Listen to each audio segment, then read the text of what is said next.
College football now. Justin Fuente has been fired as head coach at Virginia Tech after 6 seasons. The school announced the move earlier this morning. Defensive line coach J.C. Price will serve as interim head coach for the remainder of the season while the school starts the national search to fill the position. By making the move now, the Hokies will owe a $10 million buyout to Fuente. They had waited until December 15th. The buyout would have decreased to $7.5 million, but earlier this morning they also negotiated that buyout down to $8.5 million. As you look at some of the notable jobs that are open, LSU, USC, TCU, both Washington schools are open, Washington and Washington State. One of the reasons these firings are happening right now as the season goes on, the early signing period, December 15th. Some administrators would rather fire the coach now before commits from recruits in the current administration.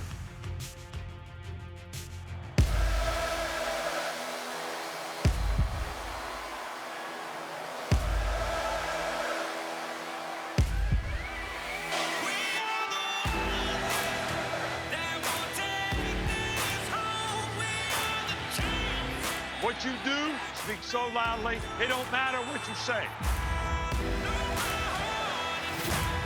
Do not fall victim to the disease. We're too good. We're not practicing to beat somebody. We're practicing to beat everybody. I can't lose. Still long season, you know our goal. Hey, let's go. It is America's favorite night to yell as we say hello to our college football playoff reporter, Heather Dinich. Although this week, maybe not, Heather. Every one of the top 7 won this past week. So knowing that, what is the one thing that will be compelling in tonight's rankings release? Well, Matt, I'm curious to see if Michigan does jump Cincinnati and get to that number 5 spot on the bubble. And I'm not going to predict it to happen, but I'm not going to dismiss it entirely either, because last week, Selection Committee Chair Gary Barta told me that the committee really respects a win against Penn State, even though the Nittany Lions have not been ranked. Is that win good enough for them to jump a Cincinnati team that has the number 100 strength of schedule in the country? The reason I don't think it's going to happen is because the Bearcats' win at Notre Dame is still better than anything Michigan has on its resume. The Wolverines' best win is against Wisconsin right now. And Heather, weekly as Notre Dame keeps winning, that win keeps looking better and better for Cincinnati. They're hanging their entire resume on that early season win against the Irish, and the Irish are a top 10 team now. Speaking of top 10 teams, 3 teams in the current top 4 are playing ranked teams this weekend: Alabama, Oregon, and Ohio State. So of that trio I just mentioned, who has the most to lose? That's the kind of question that I will literally lose sleep over tonight trying to figure out, but I'm going to go with the Ducks. And this is a really interesting scenario, because if Ohio State and Oregon both lose and have 2 losses, that whole head-to-head discussion comes into play at the end of the day if they're 2-loss conference champions. That's why it's so hard to answer.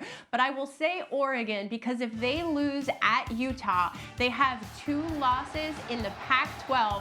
And Stanford loss was a bad loss, okay? Everybody knows Joe Moorhead wasn't on the sideline, and we can talk about some extenuating circumstances in that game all day, but it was a bad loss, and Utah is the only other Pac-12 team ranked by the selection committee. On the other hand, you have multiple Big Ten teams ranked and multiple opportunities for Ohio State to get more impressive wins down the stretch, including against Michigan and also in the Big Ten championship if they win the East. Yeah, Heather, it is worth pointing out, Oregon and Utah, they could meet again in the Pac-12 championship, but everybody sees that one loss attached to Ohio State. Good pointing out that that was out of conference to Oregon, while Oregon has already lost in conference to that Stanford team you just mentioned.